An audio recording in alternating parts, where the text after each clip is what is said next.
Hello welcome to my channel. ఏంటి నా ఛానల్లో ఈరోజు ఏంటో ట్రోఫీలతో వచ్చాను అనుకుంటున్నారా? ఏం లేదండి, ఇది రంగోత్సవ కాంపిటీషన్స్ అని చాలామందికి తెలుస్తుంది, కానీ కొందరికి ఏంటంటే తెలియదు అనమాట. అసలు ఈ కాంపిటీషన్ ఏంటి, దీంట్లో రూల్స్ ఏంటి, ఎలా పార్టిసిపేట్ చేయాలి అనేసి అయితే నేను ఒక చిన్న వీడియో తీద్దామనేసి అయితే చేసిన. ఇవేంటంటే మా కన్నయ్య కోసం వచ్చిన ప్రైజెస్ అనమాట. సో లాస్ట్ ఇయర్ సెకండ్ క్లాస్లో ఉన్నప్పుడు తను పార్టిసిపేట్ చేశాడు రంగోత్సవ కాంపిటీషన్స్లో. ఇదేంటంటే మనకి స్కూల్ వాళ్ళే ఒక లింక్ ఇస్తారు. అందులో ఏంటంటే వాళ్ళు మనకి ఏమేమి కావాలో ఏంటి అనేసి చెప్తారనమాట. రంగోత్సవం అంటే ఏంటంటే ఆర్ట్ కాంపిటీషన్స్, ఆల్ అంటే పిల్లల్లో ఉన్న ఆర్టిస్టులను బయటకు తీసుకురావడం కోసం కాంపిటీషన్. అంటే అందులో చాలా కేటగిరీస్ ఉంటాయి. So hand writing, colouring, drawing, college making, tattoo making, ఇంకా థంబ్ అండ్ ఫింగర్ ఇంప్రెషన్స్, అంటే ఫింగర్ పెయింటింగ్ అంటారు కదా. సో అలాగా చాలా టైప్స్ ఉంటాయి. అందులో మనం ఏంటంటే మినిమం అది మ్యాక్సిమం 3 కాంపిటీషన్స్ అనేసి అయితే మా స్కూల్ వాళ్ళు చెప్పారు. సో మనం 3 కాంపిటీషన్స్ వరకు సెలెక్ట్ చేసుకోవచ్చు, 3 వాటిలో పార్టిసిపేట్ చేయొచ్చు. ఈచ్ వచ్చేసి 50 రూపీస్ ఛార్జ్ చేస్తారు. అది మనకి ఆగస్ట్ మంత్లో వస్తుంది అనమాట. నేషనల్ లెవెల్లో ఆగస్ట్ మంత్లో కాంపిటీషన్స్ అవుతాయి. దాని రిజల్ట్ వచ్చేసి మనకి మ్యాక్సిమం నవంబర్, డిసెంబర్లో లేదు అంటే జనవరిలో వస్తాయి. ఎందుకంటే అన్ని స్కూల్స్లో అన్ని ఏరియాస్లో కావాలి కాబట్టి అందరికీ అయిపోయాక అయితే మనకి రిజల్ట్ ఇస్తారు.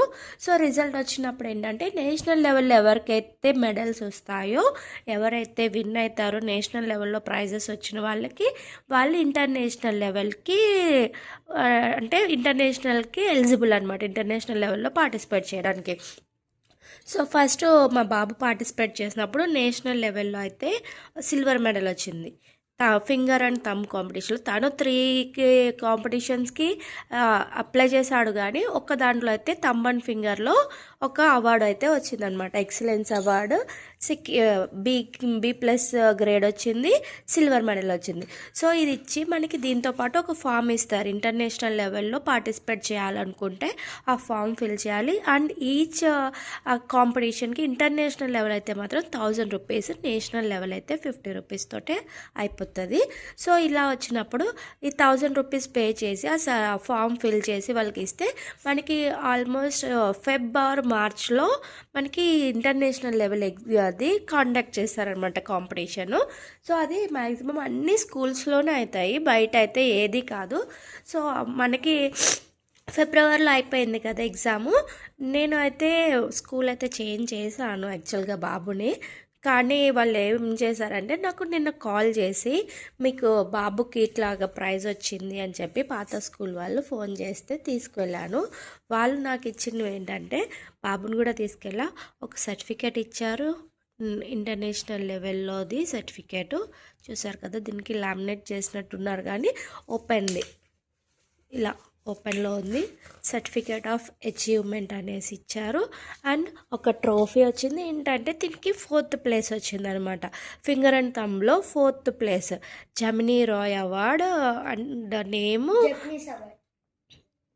అండ్ నేము తన క్లాసు సెక్షను ఏ స్కూల్ తరపున అయితే తను పార్టిసిపేట్ చేశారో అది కూడా వాళ్ళు ప్రింట్ చేసేసి ఇచ్చారనమాట. ట్రోఫీ అయితే ఫస్ట్ టైం బాబుకు రావడం. దీంతో పాటు ఒక గిఫ్ట్ సెట్, దీన్ని కూడా గిఫ్ట్ ప్యాక్ చేసి అయితే ఇచ్చారు. ఇదేంటంటే ఇన్ఫ్లాటబుల్ స్విమ్మింగ్ పూల్ అనమాట. సో బాబు పెద్దవాడైపోయాడు, కానీ ఇది ప్రస్తుతానికి యూజ్ ఉండకపోవచ్చు, కానీ ఏంటంటే వాళ్ళు ఇవ్వాలి కాబట్టి ఇచ్చారు. అంటే ఇంకా ఇంటర్నేషనల్ లెవెల్లో ఫస్ట్ వచ్చిన వాళ్ళకి ల్యాప్టాప్స్ అట్లా చాలా అయితే ఉంటాయి ప్రైజెస్. కొందరికి ఏంటంటే ఎక్సలెన్స్ అవార్డ్స్ అని ఓన్లీ మెడల్స్ ఉంటాయి. సో మీ పిల్లల్లో కూడా ఆర్టిస్ట్ని బయటికి తీసుకురావాలంటే ఎప్పుడైనా స్కూల్ వాళ్ళని అడగండి. మ్యాక్సిమమ్ రంగోత్సవ సెలబ్రేషన్స్ ఉంటాయి కదా, మన స్కూల్ ఉందా లేదా అనేసి. ఎందుకంటే స్కూల్ వాళ్ళకి వాళ్ళు నోటిఫికేషన్స్ అవి వస్తాయి కదా. సో మేము పార్టిసిపేట్ చేయాలనుకుంటున్నామంటే వాళ్ళు మ్యాక్సిమమ్ మనం చెప్తే వాళ్ళకి కొందరు ఏంటంటే పిల్లలు అంత చేస్తారా, మనం డబ్బులు అంత ఖర్చు పెడతారా అన్నట్టు ఉంటారు. అలా లేదు, మా పిల్లలకి పార్టిసిపేట్ చేయాలని ఉంది అని చెప్పండి. లేదు అంటే ఇది డైరెక్ట్గా కూడా అవ్వచ్చు అనుకుంటా, నాకైతే క్లారిటీ లేదు. నేనైతే త్రూ స్కూల్ అయితే వెళ్ళాను, ఎందుకంటే నాకు డైరెక్ట్గా అంటే వాళ్ళ సైట్లో ఉంది. ఒకసారి మీరు రంగోత్సవ్ అనేసి సెర్చ్ చేస్తే వాళ్ళ సైట్లో డైరెక్ట్గా అప్లై చేయొచ్చు, ఒకసారి చూడండి. నేనైతే డైరెక్ట్ చూడలేదు, త్రూ స్కూలే వెళ్ళాను. నెక్స్ట్ ఇయర్ ఈ స్కూల్లో ఒకవేళ కాంపిటీషన్ లేదు అంటే డైరెక్ట్గా అప్లై చేయడానికి అయితే ట్రై చేస్తా. ప్రాసెస్ అనేది నేనైతే ఇన్ఫామ్ చేస్తా. చూసారు కదా మా కన్నయ్యకి వచ్చిన ఫస్ట్ ట్రోఫీ, దట్టు ఇంటర్నేషనల్ లెవెల్లో. సో ఈ వీడియో నచ్చితే లైక్ చేయండి, షేర్ చేయండి. ఇలాంటి మోర్ వీడియోస్ కోసం నా ఛానల్ని సబ్స్క్రైబ్ చేయండి. Thank you so much for watching.